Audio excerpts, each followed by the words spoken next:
अब देखें कि अभी ये खबर अभी जिस तरह चली है और उन्होंने कहा एक नया कंसेप्ट लेके आए।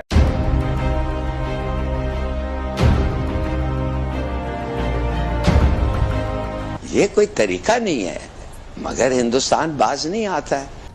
लेकिन अब इन्होंने मिसाइल यूज कर रहे हैं और मिसाइल में इतना वार हेड होगा। डीआरडीओ ने एक बार फिर से धमाल मचा दिया है और इस बार तो भारत ने न केवल इतिहास बनाया बल्कि ड्रोन से सफलतापूर्वक दाग दिया है मिसाइल। सब यहाँ पे सवाल ये बड़ा अहम है कि पहली बात ये कि क्या पाकिस्तान के पास इस तरह के हथियारों से निपटने के लिए कोई तौर मौजूद है। इसके अंदर क्या बात है? इसके अंदर ये बात है कि भारत ने ये कहा है कि द न्यू इज नॉर्मल, इसलिए ये खौफ है ना पाकिस्तान के अंदर, पाकिस्तानियों के बीच ये खौफ इसलिए पाया जाता है, हर वक्त बार बार ये बात इसलिए की जाती रहती है, ये चलती रहती है। अभी जो हमने बनाया है UAV precision guided strike missile के द्वारा हमने जो बनाया है, इसके अंदर पूरे जो कंपोनेंट्स है भारत के अंदर ही बने हैं।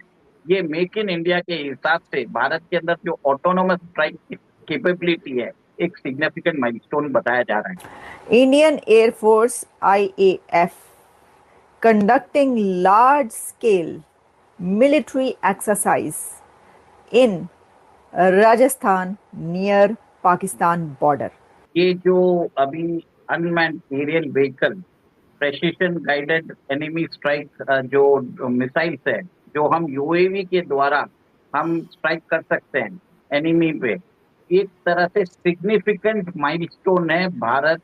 तो दोस्तों, भारत को मिली है एक बहुत बड़ी कामयाबी और एक ऐतिहासिक कामयाबी मिली है। जिस तरह से डीआरडीओ ने एक ड्रोन से मिसाइल लॉन्च किया है और ये एक ऐसी टेक्नोलॉजी है जो दुनिया में बहुत सारे देशों के पास नहीं है। जो मेन 4-5 बड़े देश हैं उन्हीं के पास है और उन्हीं की श्रेणी में अब भारत भी शामिल हो गया है। तो ये सब देख के पाकिस्तान का मीडिया जल गया है, क्योंकि भारत की कोई भी कामयाबी पाकिस्तान को हजम नहीं होती। तो आइए ये वीडियो देखते हैं और उनके जले पर फिर नमक रगड़ते हैं। Indian air force IAF conducting large scale military exercise in Rajasthan near Pakistan border। तो इसकी सिग्निफिकेंस ये है कि भारत के एयरफोर्स की ये ड्रिल्स पाकिस्तान बॉर्डर के बहुत करीब की जा रही हैं। अब देखें कि ऐसे सिनेरियो में जब अभी कुछ दिन पहले दोनों कंट्रीज के बीच एक 4 दिन की जंग हो चुकी है या जंग का ट्रेलर चल चुका है, ऐसी सिचुएशन में जब दोनों में से कोई कंट्री भी ड्रिल्स करेगा, अगर सिर्फ ड्रिल्स भी करेगा, सिर्फ अपनी एक्सरसाइज भी कंडक्ट करेगा, तो तब भी बात होगी, ना कि ये तो पाकिस्तान के बॉर्डर के बिल्कुल साथ है, तो बात तो होगी। अच्छा जी, अब राजस्थान में पहले भी एक दफ़ा ड्रिल्स हुई थी। ऑपरेशन सिंदूर से पहले भी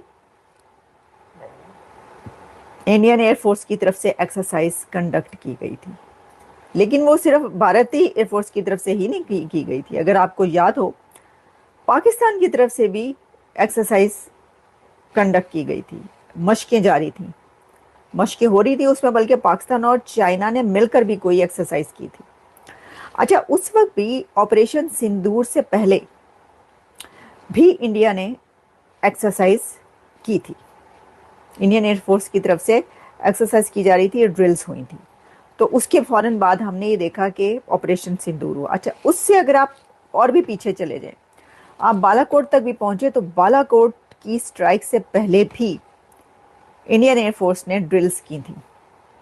तो इसलिए अब ये बात की जा रही है कि क्या ये किसी नए अटैक की तैयारी की जा रही है या क्या पाकिस्तान पर भारत की तरफ से एक और हमला हो सकता है। तो देखिए, अगर हम सिर्फ इसको लें कि भाई अगर ड्रिल्स की जा रही हैं, तो ये एक, आप जब पीछे जाते हैं तो आपको पता चलता है कि जब भी कोई ड्रिल्स या बड़े इस तरह का एक्सरसाइजेज हुई हैं, उसके बाद, यानी उसके हर दफ़ा तो नहीं, हाँ आप ये कह सकते हैं कि जब भी हमला कोई हुआ है उससे पहले ड्रिल्स हुई हैं, तो फिर तो आपके लिए खदशा हो सकता है। लेकिन देखिए, इसके अंदर क्या बात है? इसके अंदर ये बात है कि भारत ने ये कहा है कि द न्यू इज़ नॉर्मल, इसलिए ये खौफ है ना पाकिस्तान के अंदर, पाकिस्तानियों के बीच ये खौफ इसलिए पाया जाता है, हर वक्त बार बार ये बात इसलिए की जाती रहती है, ये चलती रहती है। अभी जो हमने बनाया है UAV precision guided strike missile के द्वारा हमने जो बनाया है, इसके अंदर पूरे जो कंपोनेंट्स है भारत के अंदर ही बने हैं। ये मेक इन इंडिया के हिसाब से भारत के अंदर जो ऑटोनोमस स्ट्राइक कैपेबिलिटी है, एक सिग्निफिकेंट माइलस्टोन बताया जा रहा है। देखिए, इसका ये जो वर्जन है, ये 3rd वर्जन है, तो भारत इसके ऊपर बहुत दिनों से काम कर रहा है और ये बताया जाता है कि इसके अंदर आप मिसाइल्स लगा लीजिए और ये इसकी जो टोटल वेट है वो 12.5 किलो की है और रात के समय ये कम से कम 2.5 किलोमीटर दूर तक ये स्ट्राइक कर सकता है। दिन के समय ये 4 किलोमीटर दूर स्ट्राइक कर सकता है। इसमें इंफ्रारेड यूज किया जाता है, मतलब इंफ्रारेड अगर देखा जाए तो हीट सिग्नेचर यूज करके उस एरिया को उधर मिसाइल भेज के प्रेसिशन स्ट्राइक करता है, जिसके आसपास में कोई सिग्निफिकेंट डैमेज ना हो। और इसका यूसेज कहाँ पे हो सकता है? देखिए, जैसे समझ लीजिए दुश्मन का टैंक आता रहता है तो वहां पे ये यूज किया जा सकता है।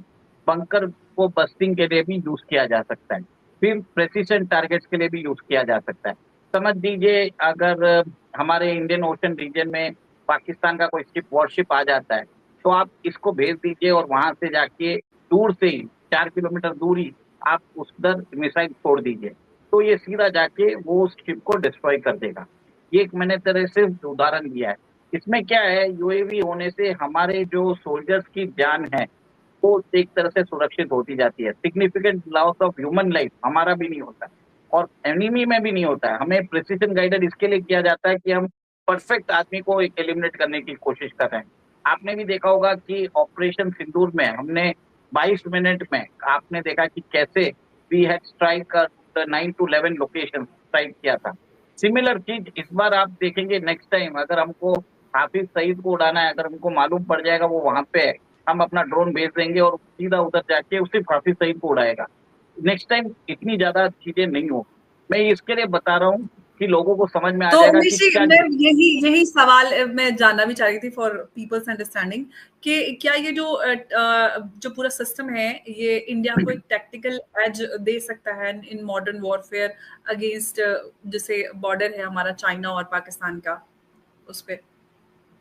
देखिए, टैक्टिकल नहीं, सिग्निफिकेंट टेक्निकल और टैक्टिकल एज देने वाला है। अभी आपको मालूम है कि हमने नॉर्थ ईस्ट में म्यांमार के अंदर बताया जाता है, भारत ने तो डिनाई किया है, पर म्यांमार अल्फा ने इसको एक तरह से तो दोस्तों ये बात सही है कि भारत की जो मिसाइल टेक्नोलॉजी है वो बहुत जबरदस्त है और अभी रिसेंटली यूएस ने भी ये बात जो है वो बोली है कि जो भारत की मिसाइल टेक्नोलॉजी है वो अब चाइना और यूएस के टक्कर की हो चुकी है।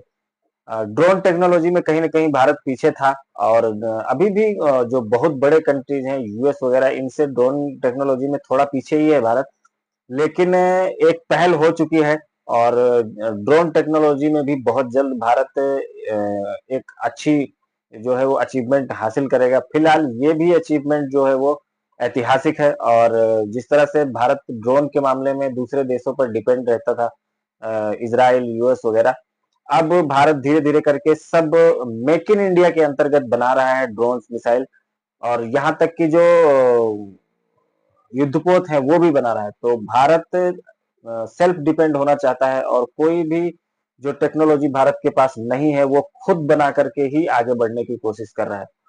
फिलहाल ये बहुत बड़ी अचीवमेंट है भारत के लिए। तो एक बार मैं चाहता हूं कि आप उन डीआरडीओ के साइंटिस्ट के लिए कमेंट सेक्शन में जय हिंद जरूर लिखें। Thank you.